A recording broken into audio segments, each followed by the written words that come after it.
우리 다 함께 사도신경으로 우리의 신앙을 고백드리시면서 7월 1일 금요일 아침 예배를 우리 하나님 앞에 올려드립니다. 나는 전능하신 아버지 하나님, 천지의 창조주를 믿습니다. 나는 그의 유일하신 아들, 우리 주 예수 그리스도를 믿습니다. 그는 성령으로 잉태되어 동정녀 마리아에게서 나시고 본디오 빌라도에게 고난을 받아 십자가에 못 박혀 죽으시고 장사된 지 사흘 만에 죽은 자 가운데서 다시 살아나셨으며 하늘에 오르시어 전능하신 아버지 하나님 우편에 앉아 계시다가 거기로부터 살아있는 자와 죽은 자를 심판하러 오십니다. 나는 성령을 믿으며 거룩한 공교회와 성도의 교제와 죄를 용서받는 것과 몸의 부활과 영생을 믿습니다. 아멘.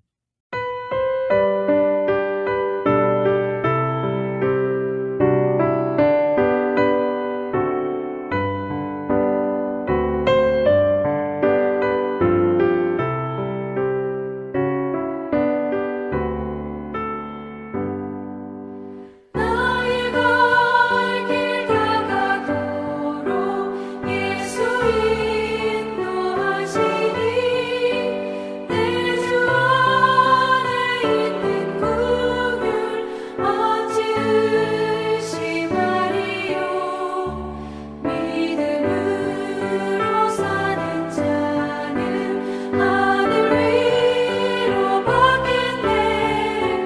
무슨 일을 만나든지 만사 형통하리라.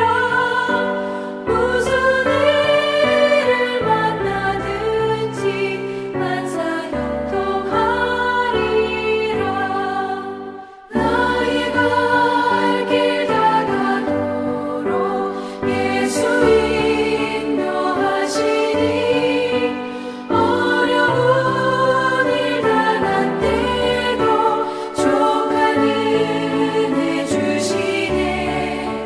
나는 심히 고단하고 영혼 매우 가라나 나의 앞에 반석에서 샘물 나게 하시네.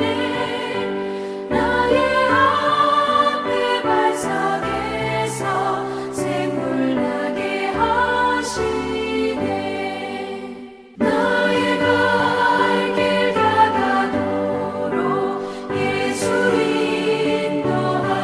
인도하시니 그의 사랑 어찌 큰지 말로 할 수 없도다.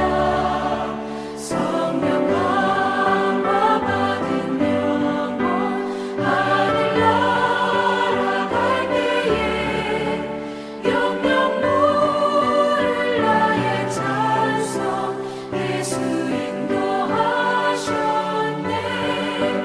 영영 물을 나의 찬송 예수 인도하셨네.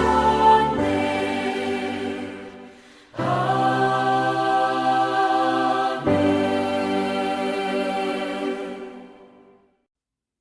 오늘 함께 보실 하나님의 말씀은 사무엘상 14장 6절로 7절 말씀입니다. 사무엘상 14장 6절로 7절 말씀을 우리 함께 보겠습니다. 요나단이 자기의 무기를 든 소년에게 이르되 우리가 이 할례 받지 않은 자들에게로 건너가자. 여호와께서 우리를 위하여 일하실까 하노라. 여호와의 구원은 사람이 많고 적음에 달리지 아니하였느니라. 무기를 든 자가 그에게 이르되 당신의 마음에 있는 대로 다 행하여 앞서가소서. 내가 당신과 마음을 같이하여 따르리이다. 아멘. 오늘 말씀은 요나단이 자기의 무기를 든 소년에게 했던 말로 시작합니다. 요나단이 블레셋 사람들의 부대로 가서 싸우러 가자며 소년에게 했던 말입니다. 요나단이 가고자 하는 그곳에는 수십 명, 아니 수백 명의 적군이 있었을 것입니다. 6절 말씀을 보면 우리가 이 할례 받지 않은 자들에게로 건너가자. 여호와께서 우리를 위하여 일하실까 하노라. 여호와의 구원은 사람이 많고 적음에 달리지 아니하였느니라. 아멘. 이 말을 듣고 있노라면 요나단이 무슨 생각을 하고 있는지 알게 됩니다. 그는 전쟁이 하나님께 속한 것이란 믿음을 굳게 붙잡고 있다라는 것을 알 수 있게 되는 것이죠. 그리고 한 가지, 우리는 부모로부터 많은 것을 배우고 영향을 받게 되므로 믿음도 그럴 것이라고 생각합니다. 하지만 요나단은 그렇지 않았습니다. 그는 위기의 순간에 하나님을 신뢰함으로 죽음의 길에 서서 앞으로 나아가더라는 것입니다. 그러므로 우리의 현재 상태를 남의 탓으로 돌리지 맙시다. 특별히 믿음은 어느 누구의 영향이 아닌 하나님과 나와의 개인적인 관계를 통해 성립되는 것이기 때문입니다. 사실 우리는 이미 결론을 알고 있습니다. 그럼에도 우리가 요나단이 직면하고 있는 현실에 놓여 있게 된다면 얼마나 요나단처럼 말하고 행동하는 것이 어려운지 잘 알게 될 것입니다. 다른 사람이 하는 일은 쉬워 보이지만 내가 직접 하려면 너무 어려운 것이 믿음의 행동이기 때문입니다. 요나단과 그의 아버지 사울 왕이 처해 있는 상황은 너무도 암울했습니다. 지난 시간에 살펴본 것처럼 사울 왕이 시작한 전쟁은 하나님의 지시로 시작한 전쟁이었습니다. 이 전쟁의 목적은 이스라엘의 평화를 위한 것이었지만 또 한 가지는 하나님께서 사울에 대한 큰 계획을 이루시기 위해서였습니다. 하지만 이스라엘의 군대는 전쟁을 위한 아무런 준비도 되어 있지 않았죠. 군인들은 무기도 없었고 훈련도 제대로 되어 있지 않았습니다. 군대의 숫자도 적었습니다. 처음 이스라엘은 3천의 군사 중 2천이 사울 왕과 함께 있었을 뿐이라고 말씀하고 있습니다. 하지만 블레셋은 최첨단 무기인 병거가 3만이고 마병이 6천 명이라고 말하고 있습니다. 그러면 정예 부대인 보병은 얼마나 많겠습니까? 성경은 이렇게 표현하고 있습니다. 백성은 해변의 모래같이 많더라. 그러니 이스라엘 군대가 공포에 떨었던 것은 어쩌면 당연한 것입니다. 그리고 그 결과로 군대로 모였던 이스라엘 사람들은 숨거나 도망쳐 버렸습니다. 이스라엘 군대가 온 힘을 다해서 싸워도 이길까 말까인 싸움인데 벌써부터 기세가 꺾여 지는 싸움을 해야 하는 상황이 되었던 것입니다. 게다가 정신적 기둥 같은 사무엘은 나타나지도 않았습니다. 이렇게 사울 왕과 요나단이 처해 있는 현실은 처참하고 답답한 일들 뿐이었습니다. 그때 요나단에게 들었던 생각이 있었습니다. 수십 명, 아니 수백 명의 적군 속에 잠입해 들어가겠다라는 황당한 생각이었죠. 그래서 요나단은 아무에게도 이 계획을 보고하지 않고 실행합니다. 만약 요나단이 자신의 아버지였던 사울 왕에게 자신의 계획을 이야기했더라면 분명히 야단맞고 근신을 명받았을 것입니다. 그런데 요나단의 모습은 구약 성경의 엘리야 선지자를 생각나게 합니다. 갈멜산에서 바알 선지자 400명과 아세라 선지자 450명, 즉 합이 850명과 대결을 하지 않습니까? 850대 1이라고 하는 말도 안 되는 싸움이었지만 누가 이겼습니까? 850명이 아니라 한 명이 이겼습니다. 여호와의 구원이 사람의 많고 적음과는 아무런 상관이 없다는 것을 보여주는 사건인 것입니다. 또한 요나단의 모습 속에서 골리앗과 싸웠던 다윗의 모습을 봅니다. 다윗은요, 자신보다 월등히 탁월했고 강했던 골리앗과 싸우러 갔고 누구도 다윗이 그곳에서 이길 것이라고 생각하지 못했습니다. 그리고 이스라엘은 패색이 짙었지만 결국 다윗의 승리로 그 전투가 마무리된 것입니다. 이 사건은요, 여호와의 구원이 사람의 많고 적음보다 한 사람의 믿음이 중요하다는 것을 보여주고 있는 것이죠. 하나님에 대한 믿음이 전쟁에서 승리하는 비결이라는 것입니다. 하나님께서 하라고 하신 싸움의 목적은 하나님의 영광을 드러내시기 위함입니다. 하나님이 구원을 베푸시려고 할 때 그곳에 믿음으로 반응하는 사람이 반드시 필요한 것입니다. 그렇다면 블레셋 군대로 향하는 요나단과 그의 무기 든 소년이 가려는 그 길은 어떠한 길이겠습니까? 요나단과 그의 소년이 가려는 그 길은 성공 가능성이 아주 희박한 곳이었습니다. 그래서 아까운 목숨만 버리는 길이기도 했습니다. 남들이 무모하다고 어리석다라고 말하는 길이기도 합니다. 믿음이 좋다고 말하지 않고 많은 사람들이 미쳤다라고 말하는 길입니다. 실제로 요나단이 가야 하는 길은 손과 발로 기어서 올라가야 하는 길이었습니다. 그래서 이런 길을 가려면 필요했던 것이 용기와 확신 그리고 더 큰 믿음인 것이죠. 그런데 그 요나단에게는 하나님에 대한 단단한 믿음이 있었습니다.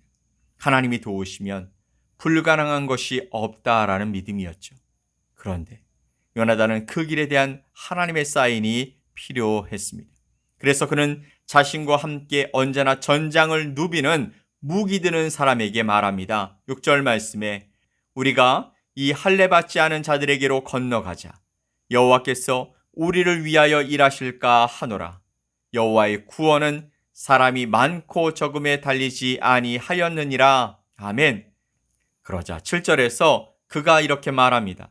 무기를 든 자가 그에게 이르되 당신의 마음에 있는 대로 다 행하여 앞서 가소서. 내가 당신과 마음을 같이하여 따르리이다. 아멘.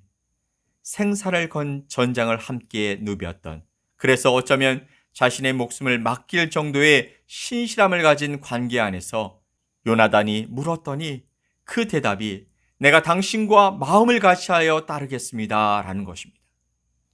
그렇게 적진으로 들어갔는데 거기서 요나단은 또 다른 확신의 메시지를 듣게 됩니다. 바로 블레셋 사람들의 말을 통해서였죠. 그들이 멈추라고 하면 멈추고 올라오라고 하면 올라가서 그들과 싸우겠다라는 계획이었습니다. 보통 우리는 계획을 세우고 하나님께 먼저 기도하죠. 하나님, 이 계획대로 되도록 도와주십시오. 그러나 요나단은 그렇게 하지 않았습니다. 자신은 하나님의 구원이 사람의 많고 적음에 있지 않다고 믿었지만 그 믿음대로 하나님이 하기 원하시는지를 다시 한번 확인하고 있는 것입니다. 이것이 요나단과 사울 왕의 차이였습니다. 사울 왕은 자신의 계획에 하나님이 지지해 주시기를 바랬죠. 하지만 요나단은 자신의 계획을 언제든지 철회하고 하나님의 뜻을 따르겠다라는 의지가 있었던 것입니다. 우리의 생각과 하나님의 생각은 다를 수 있다는 것을 인정하는 것도 바로 믿음의 한 모습인 것이죠. 여호와의 구원은 사람의 적고 많음에 있지 않다는 것이 사실입니다. 물론 사람이 적을 때 이런 고백을 많이 하곤 합니다. 하지만 실제로 하나님은 적은 숫자로 가능하다는 것을 여러 번 보여주셨습니다. 왜냐하면 우리 스스로의 자랑에 빠지지 않게 하시기 위해서입니다. 숫자가 적으면 하나님만을 바라볼 수밖에 없기 때문인 것이죠. 요나단은 그를 지지해 준 한 소년의 말과 적군의 말을 통해서 하나님의 이 일을 통해 역사하실 것을 확신하게 되었습니다. 즉, 내적인 믿음과 적군이라는 외적인 상황을 통해서 자신의 믿음을 확인했던 것입니다. 하나님에 대한 우리의 믿음도 요나단처럼 내적인 확신과 외적인 증거들로 굳건해져야 할 것입니다.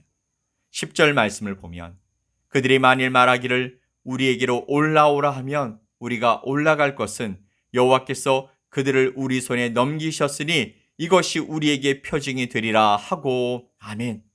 그렇게 요나단의 믿음이 확증되었습니다. 믿음은요, 보이지 않는 것이 보이게 되는 것입니다. 6절 말씀을 다시 보면 우리가 이 할례 받지 않은 자들에게로 건너가자. 여호와께서 우리를 위하여 일하실까 하노라. 여호와의 구원은 사람이 많고 적음에 달리지 아니하였느니라. 아멘. 사랑하는 성도 여러분, 하나님의 역사가 일어날 때 필요한 것은 사실 아무것도 없습니다.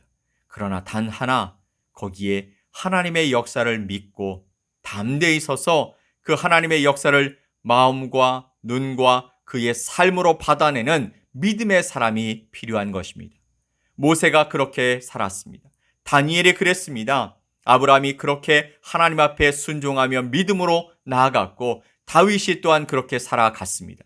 그리고 지금 이 시대에 저와 여러분이 바로 그 주인공으로 하나님께 부름받은 줄 믿습니다. 아무것도 염려하지 말고 오직 하나님을 바라보고 그분께 기도하며 믿음으로 반응하면 하나님의 구원의 역사가 우리 삶의 현장에서 일어나게 될 것입니다. 이 놀라운 일의 중심에서 그 하나님을 만나는 복된 여러분이 되시길 예수 그리스도의 이름으로 간절히 축복합니다. 아멘. 우리 함께 기도합시다. 사랑과 은혜가 충만하신 하나님 아버지, 오늘 복된 하루를 주님 안에서 시작합니다. 주님을 높이며 예배하게 하시오니 우리 가운데 세상을 움직이는 믿음을 더해 주시옵소서. 하나님의 역사에 반응하며 살아가는 우리가 되게 하여 주시옵소서. 믿고 감사드리며 예수 그리스도의 이름으로 기도 올리옵나이다. 아멘. 하늘에 계신 우리 아버지여, 이름이 거룩히 여김을 받으시오며 나라가 임하시오며 뜻이 하늘에서 이루어진 것 같이 땅에서도 이루어지이다. 오늘 우리에게 일용할 양식을 주시옵고 우리가 우리에게 죄 지은 자를 사하여 준 것 같이 우리 죄를 사하여 주시옵고 우리를 시험에 들게 하지 마시옵고 다만 악에서 구하시옵소서. 나라와 권세와 영광이 아버지께 영원히 싸움나이다. 아멘.